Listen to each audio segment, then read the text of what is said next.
47,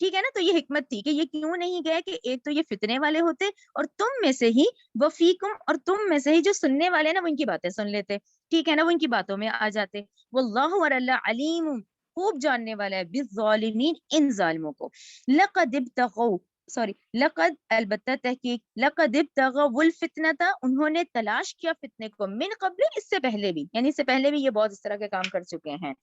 وقلبوا اور وہ الٹ پلٹ کرتے رہے لکا آپ کے لیے امور بہت سارے معاملات کو, اس سے پہلے بھی انہوں نے بہت خرابی کی ہوئی ہے, ٹھیک ہے نا. حتیٰ یہاں تک کہ جاء آ گیا حق وظہرا اور غالب ہو گیا امر اللہ اللہ کا حکم وہم کارہون جبکہ وہ ناپسند کرنے والے تھے. آیت نمبر 49 ومنہم اور بعض ان میں سے, اس کو غور سے دیکھیں آیت نمبر 49 کو. ومنہم اور بعض ان میں سے من وہ ہے جو یقولو وہ کہتا ہے, یقول اذن جو کہتا ہے کہ مجھے اجازت دے دیجئے, لی مجھے اجازت دے دیجئے, ولا تفتنی ورنہ میں فتنے میں پڑ جاؤں گا. یعنی ایک ایسا شخص ہے جس کی بات بتائی جا رہی ہے جو کہہ رہا ہے مجھے اجازت دے دیجئے اور نہ میں فتنے میں ڈالے مجھے. الا آگاہ رہو فی الفتنتی فتنے میں تو سقطوا وہ گر ہی چکے ہیں. وان اور بے شک جہنم لمحیط ان کو گھیرنے یقیناً گھیرنے والی ہے بالکافرین کافروں کو. اچھا یہاں پر ایک واقعہ آتا ہے, یہ سب نے مفسرین نے یہی ایک بات لکھی ہے. یہ ایک شخص ہے اس کی طرف اشارہ ہے, اس مردود شخص کا نام ہے جد, جین سے ہے, جد بن قیس, قاف یہ سین, ٹھیک ہے نا, جد بن قیس ہے. یہ ایک منافق ہے, مردود قسم کا انسان ہے. اس کے بارے میں یہ کہا ہے, اب دیکھیں آپ فکرہ دیکھیں کہ یہ کیا کہہ رہا ہے. یہ کہہ رہا ہے کہ مجھے تو نبی کریم صلی اللہ علیہ وسلم کے پاس آیا ہے اور مجھے ان کو کہہ رہا ہے کہ مجھے تو اجازت دیں ورنہ میں فتنے میں پڑ جاؤں گا. تو اس نے کیوں کہا دیکھیں, یہ ہمیں سیرت سے پتہ چلتا ہے کہ جب نبی کریم صلی اللہ علیہ وآلہ وسلم نے غزوہ تبوک کے لیے تیاری کا اعلان فرما دیا تو یہ شخص جد بن قیس, قاف سے دو نقطے والا, آپ صلی اللہ علیہ وسلم کے پاس حاضر ہوا اور عجیب مزاحیہ انداز میں آپ صلی اللہ علیہ وسلم سے رخصت چاہی کہ حضور مجھے تو رہنے ہی دیجئے کیونکہ میں ذرا حسن پرست قسم کا انسان ہوں اور لشکر جا رہا ہے شام کے علاقے کی طرف جہاں کی عورتیں بہت حسین ہوتی ہیں, میں وہاں کی خوبصورت عورتوں کو دیکھ کے خود پہ قابو نہیں رکھ سکوں گا تو فتنے میں مبتلا ہو جاؤں گا. یہ اپنے آپ کو نہیں کہہ رہے میں فتنے میں مبتلا ہو جاؤں گا, لہٰذا آپ مجھے اس فتنے میں مت ہی ڈالیے, مجھے تو پیچھے ہی رہنے دیجیے. تو اس پہ کیا آیت آئی, آگاہ رہو فتنے میں تو یہ لوگ پڑ ہی چکے ہیں, یعنی یہ خود جو ہے نا بدترین فتنے کا شکار ہو چکے ہیں. ٹھیک ہے, آیت نمبر 50 دیکھیں. ان تصب کا اگر پہنچتی ہے آپ کو حسنتن کوئی بھلائی تسوہم تو انہیں بری لگتی ہے, ٹھیک ہے نا. اب یہ وہی منافقانہ سوچ یہی کہ جب مسلمانوں کو کامیابی ہوتی ہے تو انہیں بری لگتی ہے. وَإِن تُصِبْكَ اور اگر پہنچتی ہے آپ کو مصیبتن کوئی مصیبت یقولو تو وہ کہتے ہیں قد تحقیق اخذنا ہم نے تو احتیاط کر لی تھی امرنا اپنے معاملے کی من قبل اس سے پہلے, ٹھیک ہے نا. جب مسلمانوں پہ کوئی مصیبت آئی تو کہتے ہیں ہم تو حالات دیکھتے ہیں, ہم نے تو عقل لی, ہم تو نہیں گئے, اس طرح سے پھر یہ ان کا معاملہ ہوتا ہے.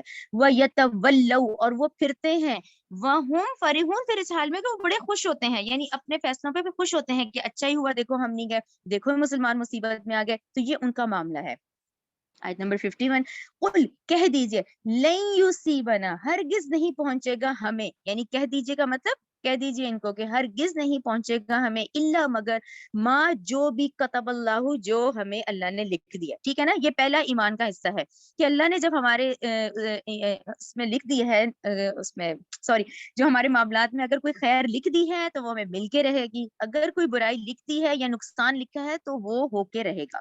تو ہرگز نہیں پہنچے گا ہمیں مگر وہی جو اللہ نے لکھ دیا ہے, لنا ہمارے لیے, ہوا مولانا وہی ہمارا کارساز ہے. یعنی اہل ایمان کا سب سے زیادہ کیا ہوا اس آیت میں کہ وہی ہمارا کارساز ہے, وہی سب سے بہتر جاننے والا ہے. اس نے ہمیں کوئی تکلیف دی ہے تو وہ بھی بہت اچھی بات ہے, اور اگر کوئی خیر دی ہے تو وہ بھی بہت اچھی ہے. دونوں حال میں اہل ایمان جو ہے وہ اللہ کا شکر ادا کرے, ٹھیک ہے نا. جو اس نے لکھ دیا وہی تو ہمارا مولانا ہمارا کارساز ہے. وعلی اللہ اللہ ہی پر فلیتوکل بس چاہیے کہ بھروسہ رکھیں مومنون ایمان والے, ٹھیک ہے نا. یہاں آپ لوگ لکھ لیا کریں سورہ انعام آیت 59 تو اپنے ذہن میں بٹھا لیں. وہ آیت ہی یہی ہے کہ یہاں اس دنیا میں کوئی ایک پتا بھی نہیں گرتا سوائے اللہ کے حکم کے بغیر. تو جب ہمیں یہ پتا چلے گا نا کہ کوئی خوشی کوئی نقصان یہ اللہ کے حکم کے سے ہی ہوا ہے, یہ اللہ کا حکم ہے تو ہوا ہے, پھر ہم بھٹکیں گے نہیں, پھر انسان بھٹکتا نہیں ہے, کیونکہ سورہ انعام آیت 59 ہے. کہ کوئی کائنات کا پتا بھی نہیں گرتا کائنات کا، تو پھر کیسے اتنی بڑی کوئی بات ہو جائے گی؟ جب تک کہ کوئی بڑی خیر آئے یا کوئی بھلائی آئے، دونوں اللہ کی طرف سے ہوتی ہیں. تو یہ کیا ہے؟ پازیٹیو تھنکنگ، یعنی ایک اہل ایمان کا بھروسہ جو ہے وہ اللہ پر ہوتا ہے، اہل ایمان کا، مومن کا. ٹھیک ہے نا؟ فَلْيَتَوَكَّلِ الْمُؤْمِنُونَ. آیت نمبر 52 دیکھیں. قل کہہ دیجئے، حل تربسون، نہیں تم انتظار کرتے بنا ہمارے معاملے میں، الا مگر احدل حسنیین، تم ہمارے معاملے میں سے دو بھلائیوں میں سے ایک کا انتظار کرتے ہو. اچھا کیا مطلب؟ دیکھیں دو بھلائیاں کون سی ملیں گی؟ یا تو پھر جنگ میں جائیں گے تو شہید ہو کے آئیں گے، وہ بھی بھلائی ہے. اگر فتح مل گئی ہے تو وہ بھی بھلائی ہے. ٹھیک ہے نا؟ بھلائیوں میں آپ لوگ خود سے لکھ لیں، یا شہید اور دوسری فتح، تو دونوں میں فائدہ ہی ہے. ٹھیک ہے نا؟ اگر وہ چلا گیا، شہید ہو گیا، تو بھی اس کو فائدہ ہی ہے اہل ایمان کو. اس کو فتح مل گئی ہے تو بھی اس کو فائدہ ہی ہے. اچھا اگلا پورشن دیکھیں. وَنَحْنُ، اور ہم، نَتَرَبَّصُ، ہم بھی انتظار کرتے ہیں، جیسے تم کر رہے ہو نا، ہم بھی کرتے ہیں، بکم، تمہارے حق میں، یعنی یہ کہ یصیبکم، کہ تمہیں بھی تو پہنچے گی اللہ کی طرف سے، بے عذابن، عذاب، کہ پہنچے تمہیں اللہ کا عذاب، من عندہ، اپنے پاس سے، او بی ایدینا، یا ہمارے ہاتھوں. اب تمہیں بھی یا تو اللہ کی طرف سے ایسا عذاب آئے گا جو تمہیں آئے گا، یا پھر اللہ ہمارے ہاتھوں پھر پٹوائے گا، پھر تم ہمارے ہاتھوں پٹو گے. ٹھیک ہے نا؟ فتربصوا، لہٰذا تم بھی انتظار کرو. ٹھیک ہے نا؟ ان بلا شبہ، ہم بھی معکم، تمہارے ساتھ ہیں، یعنی ہم بھی انتظار کر رہے ہیں، متربصون، انتظار کرنے والوں میں. یعنی اگر تم ہی اس بات پہ خوش ہو رہے ہو تو ہمارا مولا تو اللہ ہے، ہمارا تو کارساز اللہ ہے. ہم یا تو شہید ہو جائیں گے تب بھی ہم فائدے میں ہیں، اور ہمیں فتح ملتی ہے تب بھی ہم فائدے میں. لیکن تمہارا کیا ہوگا؟ ٹھیک ہے نا؟ یا تو تمہیں اللہ کی طرف سے عذاب آئے گا، یا تم ہماری ہاتھوں پٹو گے. ٹھیک ہے نا؟ آیت نمبر 53. قل کہہ دیجئے، انفقو، تم خرچ کرو، طوعا او کرہن، خوشی سے یا نہ خوشی. ٹھیک ہے نا؟ لن یتقبل منکم، لیکن ہرگز قبول نہیں کیا جائے گا. یہ پھر منافقین کا حال کہ وہ کیا کہتے تھے؟ میں مجبور ہوں، میں جا نہیں سکتا، اچھا میرا مال رکھ لیں. تو ان کا مال بھی ایکسیپٹیبل نہیں تھا. ٹھیک ہے؟ اللہ نے کہا لن یتقبل منکم، ہرگز نہیں قبول کیا جائے گا ان کا مال، انکم کنتم، کیونکہ تم ہو، قومن، ایک ایسی قوم سے، فاسقین، جو نافرمان ہے. وما منعہم، اور نہیں مانے ہوا ان کے، این یہ کہ تقبلا، یہ کہ قبول کیے جائیں، منہم، ان سے، نفقاتہم، ان کے صدقات، الا، مگر یہ کہ، انہم، کے بلا شبہ انہوں نے، کفروا، کفر کیا، باللہ و برسولہ. ٹھیک ہے نا؟ یہ بات کنٹینیو ہے کہ ان کا مال کیوں نہیں ایکسیپٹیبل، کہ انہوں نے انکار کیا اللہ کا اور ان کے رسول کا. اور کفروا آپ کے ذہن میں ہے نا، کفروا، کافر وہی ہوتا ہے جس پہ بات کی حقیقت کھل جائے لیکن پھر بھی وہ انکار ہے کر رہا، وہ کافر ہے. تو یہ انکار انہوں نے کیا تھا اللہ کے ساتھ اور اس کے رسول کے ساتھ. ولا یاتون، نہیں وہ آتے، صلاۃ، نماز کو، الا، مگر، وا، اس حال میں کہ ہم وہ کسالى، سست ہوتے ہیں، ولا ينفقون، نہ وہ خرچ کرتے ہیں، الا، مگر، وہم کارہون، اس حال میں کہ وہ اس کو ناگوار سمجھتے ہیں، یعنی وہ مال نکالنا انہیں اتنا مشکل لگتا ہے نا. تو ان کی دو اس طرح کی منافقین کی بتائی گئی صرف. ایک یہ سست ہوتے ہیں نماز میں آنے کے لیے، اور یہ مال جب خرچ کرتے ہیں تو اسے ناگواری سے کرتے ہیں. ٹھیک ہے نا؟ یہ منافقین کی ہے صفات. آیت نمبر 55. فلا تعجب کا، اچھا اب وہی والی بات، اللہ تعالیٰ نے ان کے لیے یہی بہت بڑی آزمائش تھی کہ ان منافقوں کو اولاد اور مال سے بہت نوازا ہوا تھا. تو یہ آیت 55 اس پر ہے. فلا تعجب کا، لہٰذا چنانچہ نہ حیرت میں ڈال دے آپ صلی اللہ علیہ وسلم کو، اموالہم ولا اولادہم، کہ ٹھیک ہے آج ان کے پاس مال بہت ہے، ان کے پاس اولاد بہت ہے، تو چنانچہ نہ حیرت میں ڈال دے آپ کو، نہ ان کی اولاد نہ ان کی مال.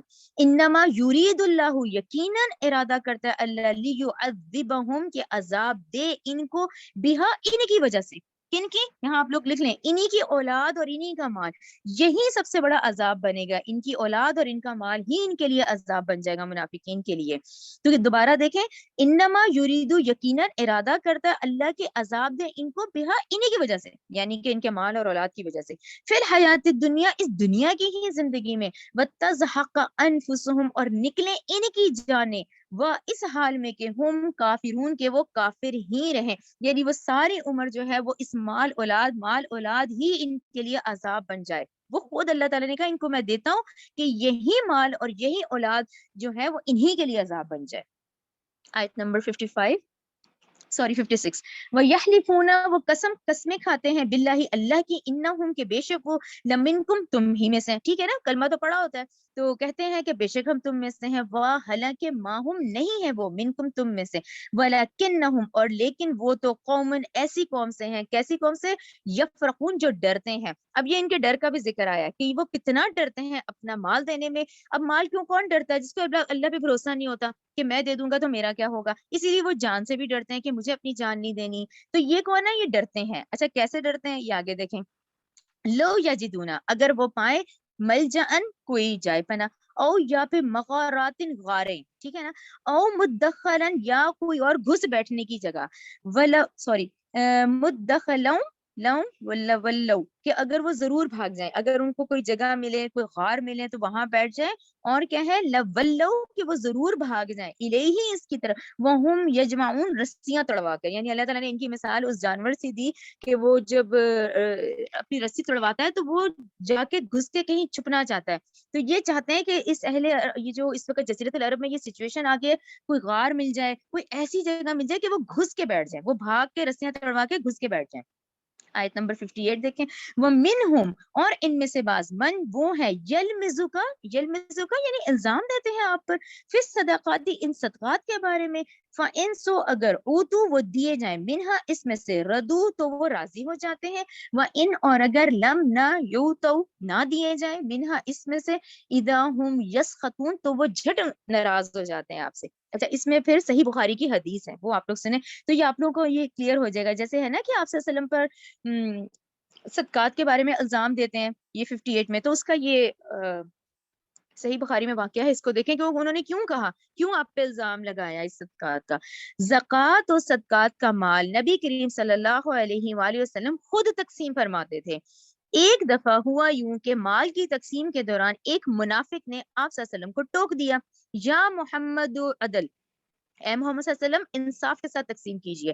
اس کی یہ مراد تھی کہ آپ ناانصافی کر رہے ہیں. اس پہ نبی کریم صلی اللہ علیہ وآلہ وسلم کو غصہ آیا اور آپ صلی اللہ علیہ وسلم نے فرمایا تم برباد ہو جاؤ، اگر میں عدل نہیں کروں گا تو اور کون کرے گا. ٹھیک ہے نا. تو یہ اس کے سیرت کا بیک گراؤنڈ ہمیں مل جاتا ہے. یہ صحیح بخاری کی حدیث ہے کہ آپ پہ جو الزام لگایا تو وہ کسی منافق نے لگایا تھا. ٹھیک ہے نا. آیت نمبر 59.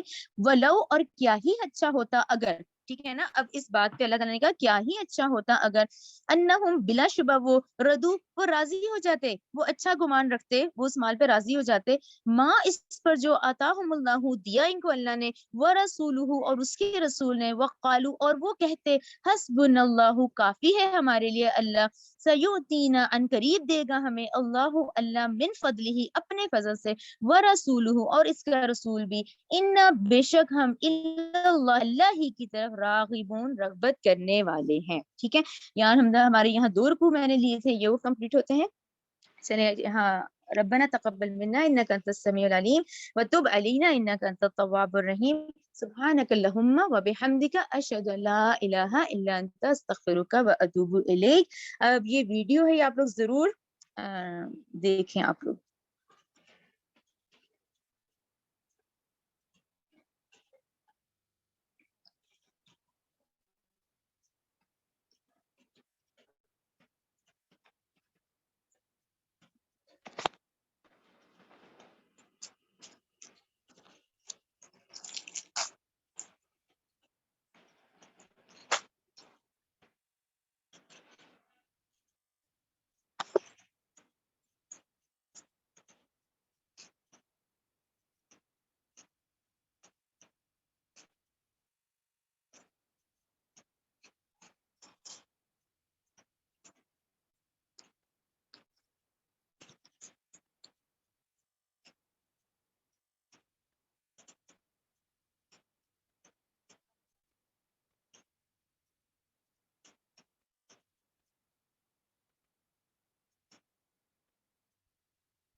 جہاد میں لگے گی جان، جہاد میں کھپے گا مال. کیوں کھپاؤں میں؟ پاگل ہوں میں؟ اگر یقین ہے کہ آخرت ہے، اگر یقین ہے کہ اصل زندگی وہی ہے، ان دار الآخرۃ لہی الحیوان، اگر یقین ہے کہ ایک کے کم سے کم 700 ملیں گے، تب میں بیوقوف ہوں اگر نہ لگاؤں. کون شخص ہے جو خود غرض نہیں ہے؟ جہاد بھی کرو اپنے لیے کرو.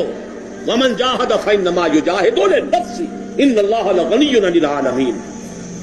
جہاد کر رہے ہو تو کوئی اللہ پر احسان نہ دھرنا. یمنون علیک ان اسلموا قل لا تمنوا علی اسلامکم بل اللہ یمن علیکم ان ہداکم للایمان. اللہ پر اس کے نبی پر کوئی احسان تمہارا نہیں ہے، کر رہے ہو اپنے لیے، اپنی عاقبت کے لیے. ایک لگا کر 700 ملتے ہو اور ابھی اس کے وَيُضَاعَفُ لِمَن يَشَاءُ. یہ تو ہمارے لیے حساب کتاب کے لیے کچھ بات بتا دی گئی ہے، کوئی حساب کتاب ہی نہیں. انفائنائٹ کا فائنائٹ کے ساتھ کیا نسبت کا معاملہ ہے؟ کہاں محدود کہاں لا محدود. جتنا یقین ہوگا، جتنا یقین ہوگا.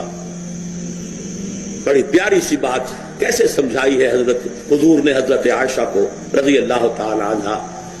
بکری ذبح ہوئی، سارا گوشت غربا میں، اصحاب صفہ تو در پر بیٹھے ہوئے تھے، تقسیم ہو گیا. ایک شانے کی کا تھوڑا سا گوشت بچا کر رکھ لیا. حضور کو پسند تھا خاص طور پر، جسے ہم دستی کہتے ہیں. تشریف لائے، پوچھا ما بقیہ منہا، اس بکری میں سے کیا بچا ہے؟ عرض کیا ما بقیہ منہا الا کتفہا، نہیں کچھ نہیں بچا حضور، سب اللہ کی راہ میں دے دیا ہے، بس ایک شانہ بچایا ہے. فرمایا بقیہ کلھا الا کتفہا، جو اللہ کی راہ میں دے دی گئی وہ بکری بچ گئی، جو ہم کھا لیں گے وہ کنزیوم ہو جائے. بچت وہ ہے، یہ نہیں. زمین و آسمان کا فرق. آخرت کا یقین،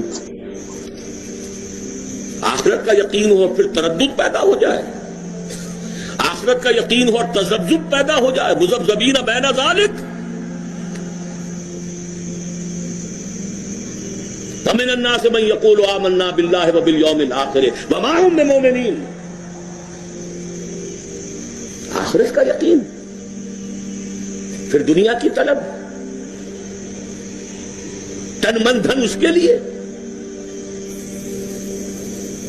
جہاد فی سبیل اللہ بالنفس والمال.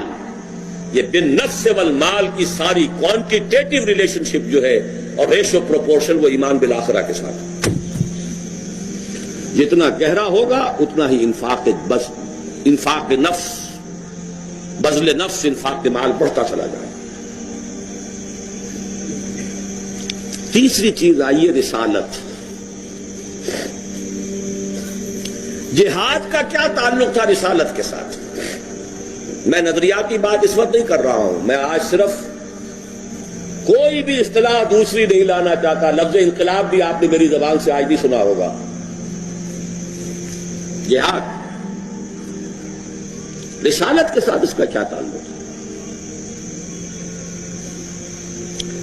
جہاد نہیں ہو سکتا جب تک کہ منظم جماعت نہ ہو. سم ہوتا سنو اور مانو.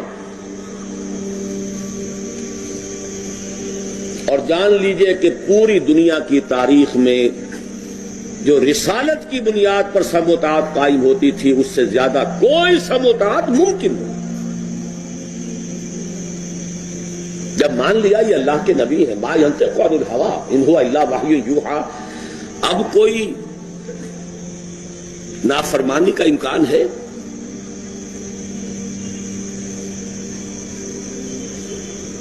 اطاعت، فاسمعوا واطیعوا، سنو اور اطاعت.